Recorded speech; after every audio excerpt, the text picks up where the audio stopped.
Et quand la tristesse arrive, je sais tu es là, toujours près de moi.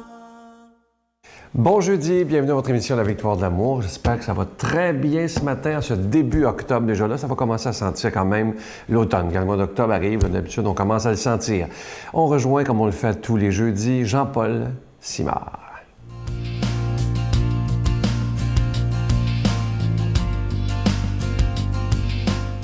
Bonjour. J'aurais le goût de réfléchir avec vous, dans les prochaines rencontres, sur la question du bonheur. Une question importante s'il en est une et qui traverse toute l'histoire du monde sans s'émousser. Vous connaissez la célèbre boutade de Woody Allen « Qu'est-ce que je serais heureux si j'étais heureux ?» Nous sommes tous fondamentalement des nostalgiques du bonheur. Existe-t-il quelqu'un quelque part qui ne cherche pas le bonheur? Le bonheur, nous le suivons à la trace depuis notre tendre enfance. À la question « Qui suis-je ?» n'importe qui pourrait répondre « Mais je suis quelqu'un qui cherche le bonheur. Je cherche à être heureux tout simplement. » Bien plus, nous aimerions pouvoir obtenir de la vie une permission illimitée de bonheur. Mais voilà, il faut savoir qu'il y a des conceptions idéalistes du bonheur et il y a des conceptions réalistes du bonheur. Les conceptions réalistes conçoivent le bonheur comme quelqu'un à qui tout réussit. Un succès n'attend pas l'autre. Il baigne dans la confiance, il nage dans l'optimisme. Vous connaissez sans doute le livre à succès « Le secret ». On pourrait résumer la thèse ainsi. Formulez en pensée, de manière positive et en y croyant fermement, tout ce que vous souhaitez obtenir de l'univers, et l'univers vous l'accordera sur un plateau d'argent. Je suis désolé, mais ce n'est pas du tout comme ça que ça se passe dans la vie. Ce n'est pas aussi magique que cela. Une vie heureuse n'est pas nécessairement une vie où tout réussit. Elle nous met bien plus souvent dans un état d'attente vis-à-vis le bonheur qui nous fait davantage croire en sa possibilité qu'en sa réalité. Heureusement, il y a des conceptions réalistes qui mettent davantage l'accent sur la sagesse et la lucidité devant la vie. Par exemple, peut-on séparer la question du bonheur de celle de la souffrance? La souffrance, c'est comme une toile de fond sur laquelle se définit notre bonheur. Le romancier André Gide se posait la question: peut-on s'empêcher de penser qu'il y a sur Terre une telle immensité de misère qu'on peut être heureux de façon indécente? Dans la vie, nous avons tous un secret inconfortable, un rêve inaccessible et un amour inoubliable. Notre Père qui es aux cieux, que ton nom soit sanctifié, que ton règne vienne, que ta volonté soit faite sur la terre comme au ciel. Donne-nous aujourd'hui notre pain de ce jour. Pardonne-nous nos offenses comme nous pardonnons à ceux qui nous ont offensés. Ne nous laisse pas entrer en tentation, mais délivre-nous du mal, car c'est à toi qu'appartient le règne, la puissance et la gloire pour les siècles des siècles. Amen. Bonjour tout le monde, j'espère que vous allez bien. Simplement pour vous rappeler qu'à la mi-novembre, je serai parmi vous, le Braillon sera parmi vous, pour une retraite basée sur la spiritualité, basée sur la santé, basée sur l'amour. Et je vais vous expliquer, c'est sûr, je vais vous parler de santé, c'est mon domaine, mais surtout de l'importance de la prière sur le cerveau et sur le physique et sur la vie en général. C'est un rendez-vous que je vous donne, j'espère que vous serez des nôtres parce que c'est une retraite extraordinaire.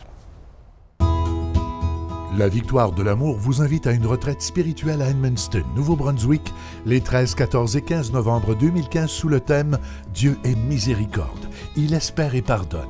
Venez vivre des moments de ressourcement inoubliables en compagnie de l'abbé Robert Lemire, Sœur Angèle, le docteur Gilles Lapointe, Sylvain Charon et Miguel Padilla à l'hôtel Four Points by Sheraton à Edmundston. Réservez rapidement à notre bureau au 514-523-4433 ou sans frais au 1-888-811-92-91. Venez vivre une fin de semaine exceptionnelle, remplie d'amour, de paix et de joie.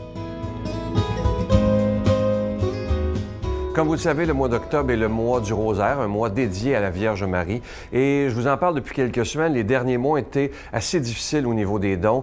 Et on a décidé, toute l'équipe ensemble, pour le mois d'octobre, qu'il n'y aurait pas de cadeau du mois. On va vous inviter à faire un don, mais sans rien attendre en retour. Parce que je crois que le plus beau des cadeaux qu'on peut offrir, c'est d'avoir des émissions 7 jours par semaine sur l'ensemble du réseau TVA. Et ça, c'est absolument magnifique. Nous sommes évidemment une émission catholique francophone. C'est la seule 7 jours par semaine dans l'ensemble du Canada, une partie des États-Unis, Saint-Pierre-et-Miquelon et dans le monde entier grâce à Internet, évidemment. Alors moi, je vous pose la question, est-ce qu'une émission catholique, ça vaut la peine qu'on puisse la garder pour des dizaines et des dizaines d'années encore? Je vous pose la question. Et l'important, comme je vous dis souvent, c'est pas de se vider les poches. Il y a des gens qui peuvent donner $1, il y en a qui peuvent donner 5, il y en a qui peuvent donner beaucoup plus.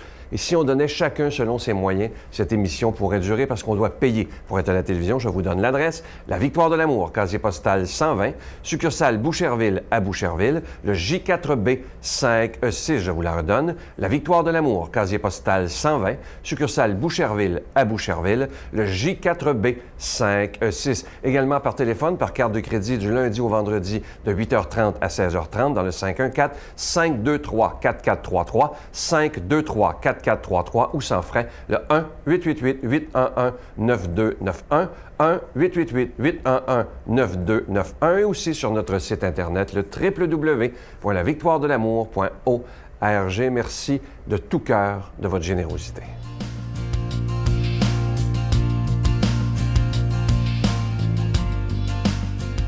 Mon Dieu, donnez-moi la sérénité d'accepter les choses que je ne peux changer, le courage de changer les choses que je peux et la sagesse d'en connaître la différence. Amen. Vous êtes habitué quand je vous dis passionné de la parole de Dieu, vous le reconnaissez tout de suite, notre ami l'abbé Robert Lemire.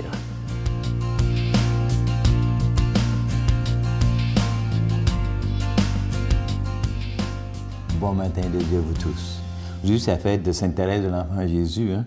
Et puis notre évangile est tiré de Saint Luc, chapitre 10, versets 1 à 12. C'est un peu... La semaine passée, je vous ai parlé de... Regardez, c'est exactement la même affaire. Parmi ses disciples, Jésus en avait 72. Hein? Puis il y avait les 12 apôtres. Il les envoya encore 2 par 2 devant lui, avant lui, hein? Aller vers les villes et les localités où lui-même devait aller. Quelle est la phrase? Il dit, « La moisson est abondante, mais les ouvriers sont peu nombreux. Priez le maître de la moisson, hein, d'envoyer des ouvriers pour sa moisson. Allez, je vous envoie, comme des agneaux au milieu des loups. » Oh, ça ne sera pas facile. Puis regardez, il dit encore la même affaire qu'il a dit aux autres. « N'emportez ni argent, ni sac, ni sandales, et vous attendez pas à des salutations sur la route. Dans toute maison où vous entrerez, dites d'abord, la paix soit avec vous, la paix soit avec cette maison. Si elle est mise de paix, votre paix ira reposer sur lui. Sinon, elle reviendra sur vous. Restez dans cette maison, mangeant et buvant ce que l'on vous offrira, car le travailleur mérite son salaire. Ne passez pas de maison en maison. On dit ça souvent aux témoins de Jéhovah. Hein? Ne passez pas de maison en maison. Dans toute ville où vous entrerez, où vous serez accueillis, mangez ce que vous offrira. Là, guérissez les malades et dites aux habitants, le règne de Dieu est tout proche, il est en vous. Mais dans toute ville où vous entrerez et où vous ne serez pas accueillis, sortez sur les places et dites, même la poussière de votre ville colle à mes pieds, nous la secouons, hein, pour vous la laisser. Pourtant, sachez, le règne de Dieu est tout proche. Je vous le déclare, un jour du jugement, Sodome sera traité moins sévèrement que cette ville. Acclamons cette belle parole de Dieu. Donc, la semaine passée, je t'ai parlé là, de laisser toutes les affaires que tu n'avais pas besoin. Mais c'est pas ça que là, je veux que tu prennes conscience de quelque chose, OK? La moisson est abondante, mais les ouvriers sont peu nombreux. Priez donc le maître de la moisson d'envoyer des ouvriers pour sa moisson. Regarde ce qu'il dit là. La moisson est abondante. Ça veut dire que la moisson est déjà arrivée. Ça veut dire qu'il y a déjà toutes sortes de choses là. Donc, nous autres, quand on a un regard dans le moment, là, il nous dit, c'est le temps aujourd'hui, là. pas demain, aujourd'hui, c'est le temps. Il y a une nouvelle fin à vivre dans le monde. Moi, je regarde ça avec les lettres que je reçois, puis les emails, puis tout ce que tu veux, tu sais. Le monde a faim, ça n'a pas de bon sens. Hein? Mais il y en a de la moisson, il y en a des choses qui sont là. Puis moi, j'ai réalisé que moi, je ne suis pas le moissonneur, c'est pas moi qui moissonne, OK? Mais moi, je récolte, moi, je vais chercher, je vais ramasser les choses alentour. Puis, pour le faire prendre conscience, regarde ce que tu as, regarde tout ce qu'il y a là, comprends-tu? Donc, il me demande de collaborer avec lui, avec la moisson d'aujourd'hui. Et puis je dis bien la moisson d'aujourd'hui. Parce que je regarde ça, puis le monde dit « Ah, l'Église est en train de tomber, ah, la religion est en train de tomber, il n'y a plus rien. » Hey, moi, je pense que c'est juste, il y a quelque chose qui est en train de se nettoyer. Quand il a dit « La moisson est abondante », c'est là. Dans le moment, là, il y a beaucoup de monde il y a des choses qui ne répondent plus à leurs besoins. Ça ne répond plus ça. Ça ne répond plus pour moi. Ça, non. Bon, il y a eu d'autres choses. Puis c'est pour ça que la victoire de l'amour, regardez là, les milliers de personnes qui regardent ça, qu'est-ce qu'ils viennent chercher? Ils viennent chercher la parole. Ils viennent chercher, j'ai faim d'une spiritualité, j'ai faim d'une intériorité. Comprends-tu? Donc, il y a mille et une façons de vivre notre foi. Il y en a, comme je disais la semaine passée, il y a 2 semaines, je ne suis pas sûr, là, il y en a qui, c'est aller à l'église, aller ça, là, mais il y en a d'autres, c'est dans la méditation, dans la prière, aller vers les autres. Tu sais, là, il y a mille et une façons. Le Seigneur, il dit, écoute, il y a du monde, là, va les aider à cheminer. Va remonter. Va leur montrer qu'ils sont corrects. C'est ça qui est important ici. Donc, collaborer avec Dieu. Puis moi, je regarde ça et puis je trouve ça tellement optimiste. Jésus, là, il a le regard optimiste sur ce qui se passe dans le... Parce que lui aussi, il avait des up and down, puis ce que tu veux, puis il y en a un qui lâchait. Puis... Mais lui, il était optimiste. Il dit, je sais que l'amour de Dieu va régner. C'est ça, dans le fin fond. Jésus-Christ, là, il n'est pas venu inventer une façon de faire. Il est venu nous montrer qu'en aimant, c'est nous qui faisons les choses. C'est ça, là. Comprends-tu? Donc, l'amour sera toujours la pierre d'angle, si tu veux. Fait qu'il y en a en masse des choses qui se passent alentour de nous. Va voir ça. Regarde ça. Puis arrête d'être découragé, de dire « Ah ouais, mais il y a moins de monde à l'église. » Ouais, regarde, à la chute, puis à Saint-André, tu sais, il y a moins de monde à l'église, c'est vrai. Mais il y a toutes des petites cellules de personnes qui se rencontrent une fois par semaine, puis qui prient ensemble, qui parlent de la parole, qui partagent la parole, puis qui ont faim, puis qui veulent mettre Dieu dans leur vie. Tu comprends-tu? Il y en a qui vont à l'église, vont à la messe, mais ils sortent de là, puis ils envoient promener sa femme, puis ils parlent contre un autre, puis ils volent pareil, puis ils continuent. Tu sais, tu vois-tu comment? C'est imprégné. Moi, je pense que où est-ce qu'on s'en va dans le moment? On veut plus intégrer notre foi. On ne veut pas juste faire des choses, mais on veut intégrer sa foi. Puis c'est ça que le Seigneur te demande à toi. Intègre-la, pas juste avec des bébelles. Donc, je demande au Seigneur de te bénir au nom du Père et du Fils et du Saint-Esprit. Amen.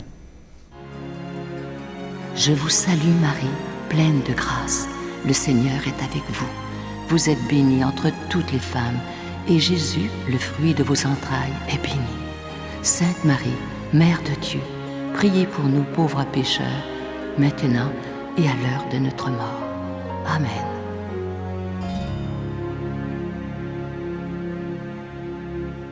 Comme vous l'avez entendu tantôt, en ce mois du rosaire, mois dédié à Marie, évidemment, il n'y aura pas de cadeau du mois avec un don. J'espère que vous ne nous laisserez pas tomber, parce que ça a été des moments difficiles dans les mois d'été, comme je vous disais. Mais moi, je remets toute cette situation dans les bras de notre Mère Marie, Mère de tendresse. Et je pense que le plus beau cadeau qu'on peut se faire, c'est d'avoir une émission de télévision catholique 7 jours par semaine. À demain. Ton amour